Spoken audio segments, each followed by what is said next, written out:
They cut down my trees for a better view, so I shut down the only road that led to their front doors. That is the short version. The kind you tell at a bar when someone says, "No way you actually did that." The long version starts on a Tuesday that felt so normal, it almost hurts to remember. I was halfway through a turkey sandwich at my desk when my sister, Sarah, called me.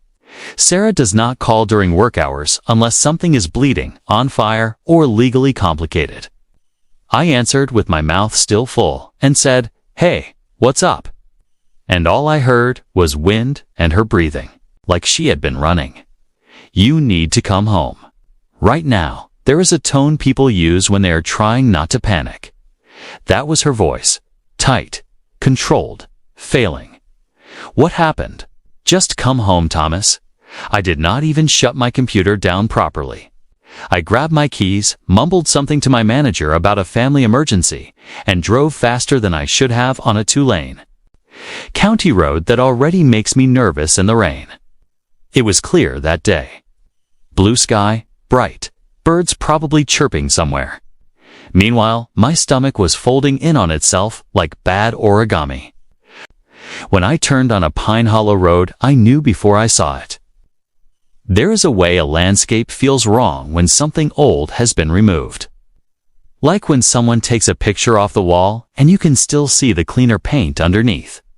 The 6 sycamores along the eastern edge of my property were gone, not trimmed. Not damaged by a storm. Gone. 40-year-old trees, tall, thick. The kind that lean just slightly toward the sun like they have been listening their whole lives. My dad planted 3 of them when I was a kid.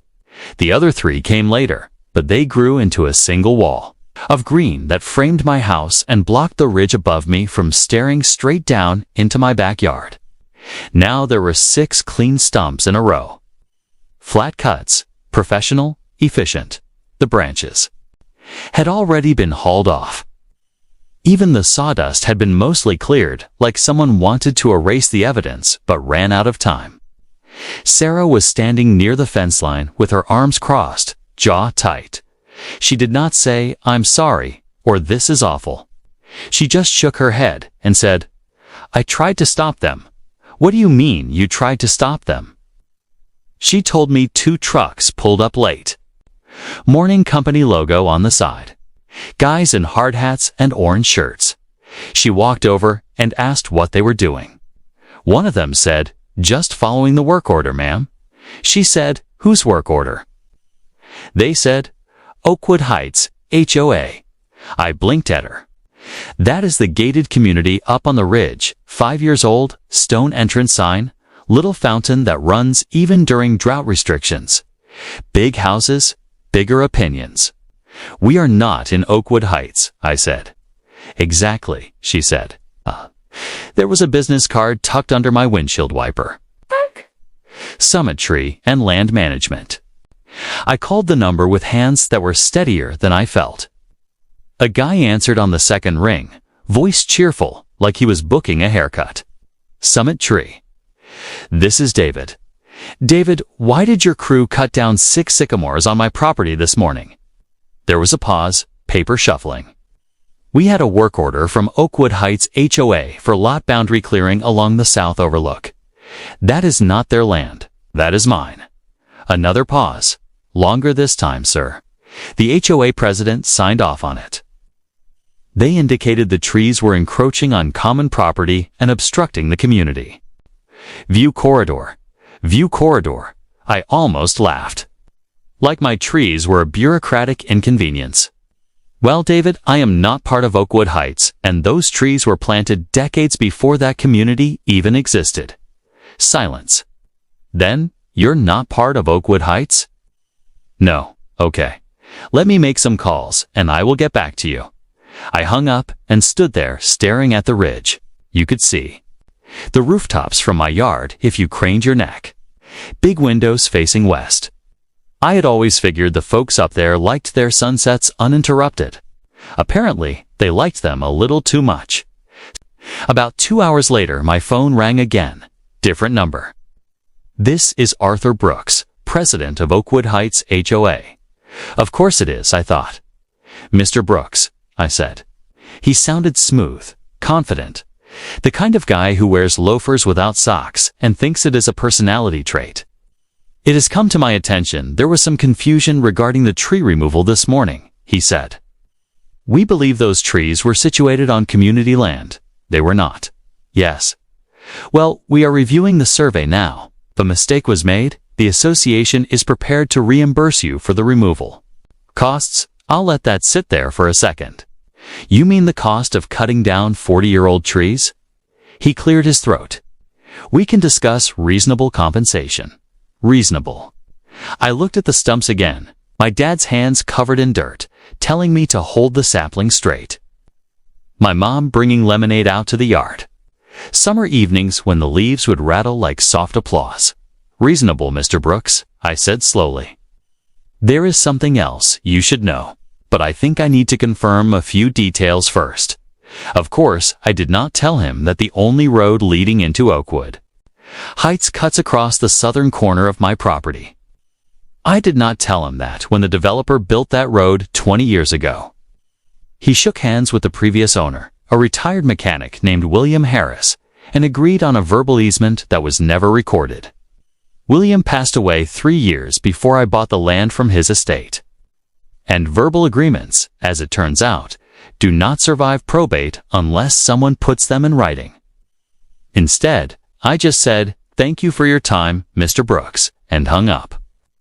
That night, I sat at my kitchen table with a stack of closing documents and an old survey map, tracing property lines with my finger, while Sarah watched me like I was about to do something either brilliant or deeply stupid. Maybe both, she said.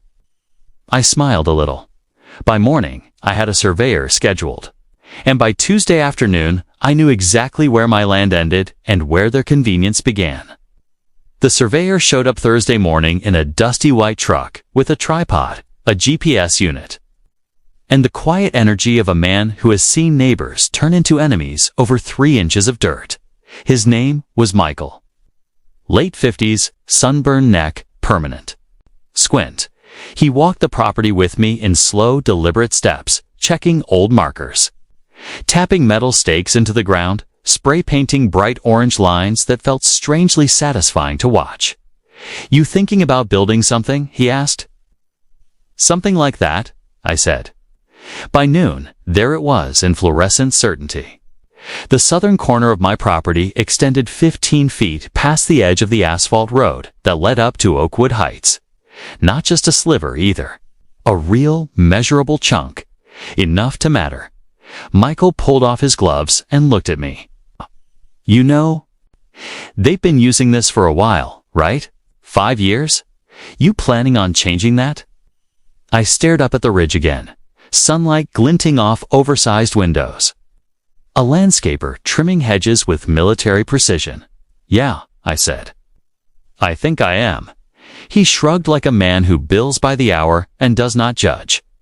That afternoon, I made 3 calls. 1 to a fencing company, 1 to a local attorney, and 1 to the county records office. The attorney, a woman named Jessica Vance, did not laugh when I explained the situation. That alone made me trust her.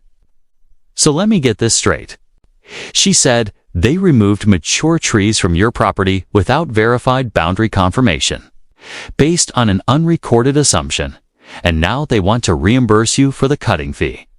That's about the size of it, and you believe there is no recorded easement granting them access across your southern boundary." "I know there isn't." I checked the deed. Twice, she was quiet for a moment. "Technically speaking, if there is no recorded easement and no prescriptive easement established through a longer statutory period, you have the right to restrict access to your land." "What is the statutory period?" "In this state, 20 years of continuous adverse use. They've had 5. Then they do not yet have a legal claim." "But Thomas," she added carefully, "blocking access to an entire residential community will escalate this quickly." I looked at the 6 stumps lined up like headstones. "Good," I said. The fencing company worked fast. Maybe too fast. Word travels in small counties, especially when money's involved. By Monday morning, Steel posts were sunk deep into the ground. Chain links stretched tight, and a heavy-duty gate installed squarely across the asphalt, where it crossed onto my property. It was not subtle, 8 feet tall, industrial, the kind of fence you see around construction sites and impound lots. I stood there as they bolted the lock into place. The metallic click echoed more than I expected. "You sure about this?" the crew lead asked. "Not even a little," I said. "But do it anyway." They left around 3 in the afternoon. For about an hour, nothing happened. Then, right around 4:30, the first SUV rolled down the hill. A silver Range Rover with tinted windows. It slowed, stopped in front of the fence, then idled. I could see the driver's silhouette, phone already pressed to his ear. 5 minutes later, another car pulled up behind him, then another. Within 20 minutes, there was a line of luxury vehicles backed up along the ridge road like a high-end parking lot with nowhere to go. My phone started vibrating in my pocket before the sun dipped behind the trees that were no longer there. Unknown number. I let it ring twice before answering. "What the hell do you think you're doing?" Arthur Brooks did not sound smooth anymore. "Standing on my property," I said. "You cannot block the only access road to Oakwood Heights." "Actually, I can. There is no recorded easement. This is outrageous. People are trying to get home." I glanced at the small convoy of frustration beyond the fence. "That must be inconvenient. You're being petty." I felt something shift in my chest at that word. Petty would have been a complaint letter, Arthur. This is called property rights. There was a sharp exhale on the other end. "We are prepared to compensate you fairly for the misunderstanding regarding the trees." "You mean the trees you cut down without verifying ownership?" "It was an honest mistake." 6 40-year-old trees is not a typo. Silence again. He recalibrated. "If you do not remove that fence immediately, we will pursue legal action. I already spoke to my attorney. I suggest you do the same." He hung up. That night, social media did what social media does. Someone in Oakwood Heights posted a photo of the fence in the neighborhood group. By dinner time, it had spilled into the county community page. Half the comments called me a hero. The other half called me unstable. Sarah scrolled through them while sitting at my kitchen counter eating takeout Chinese. "Trending," she said. "Fantastic. Maybe I'll start a podcast." Underneath the sarcasm, though, I felt something else creeping in. Not guilt, not exactly, but awareness. There were families up there. Kids, people who had nothing to do with the decision to cut my trees. They were collateral damage in a fight they did not start. But neither did I Tuesday morning. I woke up to 3 voicemails. One from Arthur. One from a woman who introduced herself as vice president of the HOA. And one from someone who did not leave a name but suggested I was endangering emergency services access. That one made me pause. I called Jessica. "Can they argue public safety?" "They can try," she said. "But unless there is a recorded easement or an emergency order from a judge, you are within your rights." That said, if this drags out, a court could impose a temporary access arrangement, so I have leverage. But it's on a clock. Exactly by Wednesday afternoon, the tone changed. Arthur called again. Slower this time. Measured. "Thomas, we've consulted counsel, and it appears there is no recorded easement on file." I waited, however. He continued. "The association maintains that the prior owner granted verbal permission for access. William Harris died 3 years before I bought the property. Verbal agreements don't transfer with ghosts." That line hit harder than I intended. He did not respond right away. "What would it take to resolve this?" he finally asked. There it was. Not a threat, a question. I leaned back in my chair and looked out at the empty stretch where my trees used to sway. First, you replace all 6 sycamores, mature, professionally planted. Guaranteed to survive. That's significant. So were they. He exhaled slowly. "All right. What else?" A formal written apology from the HOA acknowledging the error and the property violation. We can draft something. And I said, if you want continued access across my land, we do it properly. Recorded easement. Market rate compensation. What are you suggesting? $2,000 a month. He actually laughed at that. That's absurd, is it? You've been using that land for free for 5 years. Consider it retroactive gratitude. We are not paying you $24,000 a year to use a strip of asphalt. Then you can build a new road. There it was. The silence that stretches long enough for someone to picture the cost of earth-moving equipment, engineering, permits, environmental review. Probably 6 figures. Easy, we need to take this to the board, he said finally. Of course you do. By Friday evening, the line of cars had thinned. Some residents had started parking near the fence and walking the remaining stretch to their homes. A few tried to argue with me in person. One man in golf attire accused me of holding the neighborhood hostage. I told him hostage situations usually involve weapons. I was using a padlock. Late that night, Arthur called again. The board has agreed to your terms in principle, he said.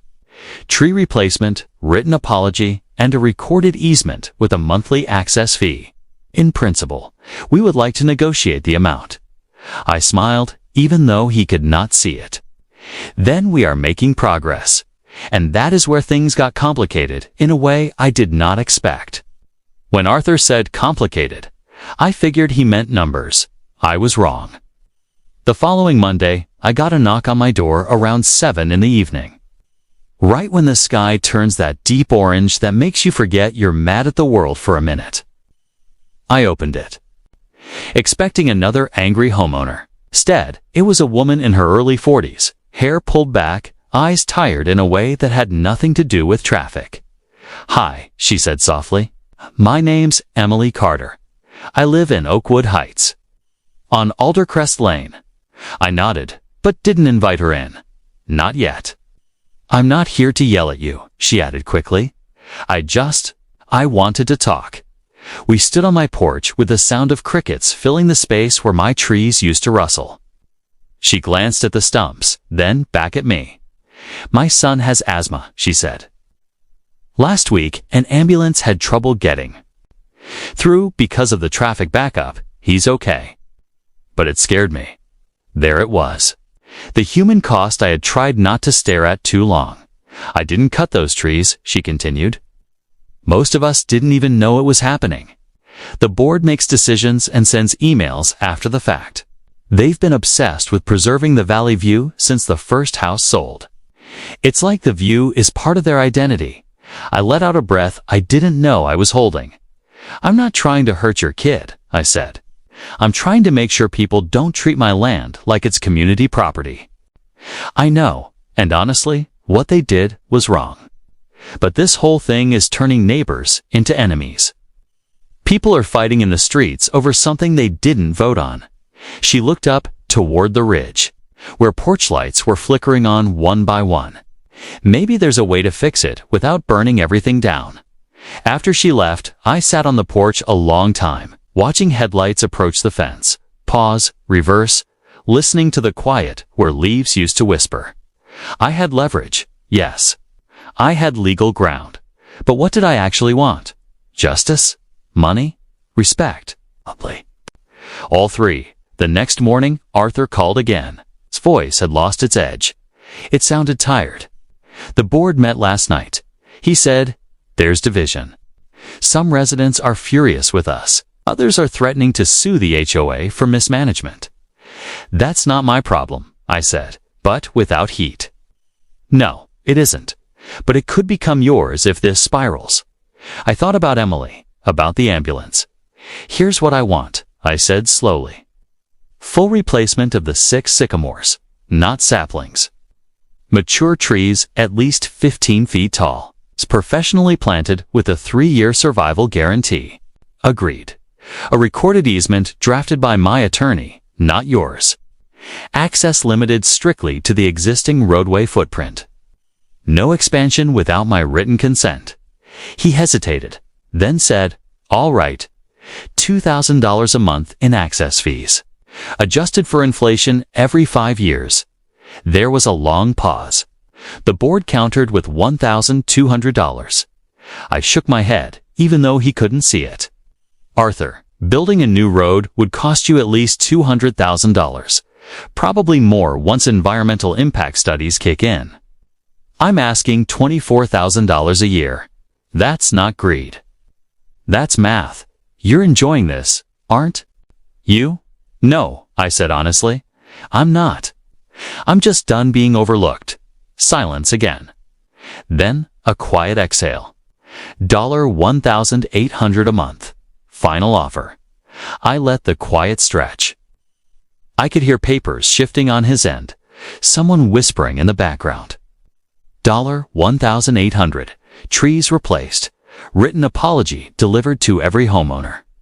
And the HOA covers all legal and recording fees. "Done," he said, almost before I finished. We drafted the agreement over the next 2 weeks. Jessica was meticulous. Every clause was clear, every boundary precise. The easement was recorded with the county. Official. Binding. The day they planted the new trees, I stood off to the side with my arms crossed while a landscaping crew maneuvered massive root balls into freshly dug holes. The trunks were thick, leaves full and green. It's not 40 years old, but not babies either. Emily walked down the hill and stood beside me. "They're beautiful," she said. "They are," I agreed. Arthur showed up too. No loafers this time. Work boots. He handed me a folder. The apology letter, signed by the full board. I opened it. It was direct. No corporate fluff. They acknowledged the mistake, the unauthorized removal, the failure to verify property lines. It wasn't perfect, but it was real enough. He cleared his throat. "For what it's worth, Thomas, we should have handled this differently from the start." "Yeah," I said. "You should have." He nodded once. No argument.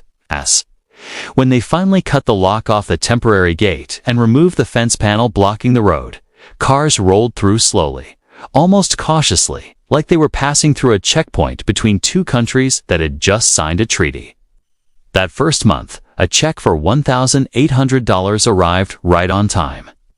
And every month after that, people ask me, sometimes, if I feel bad, if I went too far. If shutting down an entire neighborhood over 6 trees was excessive. Maybe it was. But here's the thing about living downhill from wealth and influence. You get used to being invisible. Decisions get made above you, literally and figuratively. Trees get labeled view obstructions. Land gets treated like a suggestion instead of a boundary. I didn't block that road because I hate my neighbors. I blocked it because respect should not be optional. The new sycamores are growing in well. When the wind moves through them, it doesn't sound exactly like it used to. Different rhythm, younger leaves, but it's something.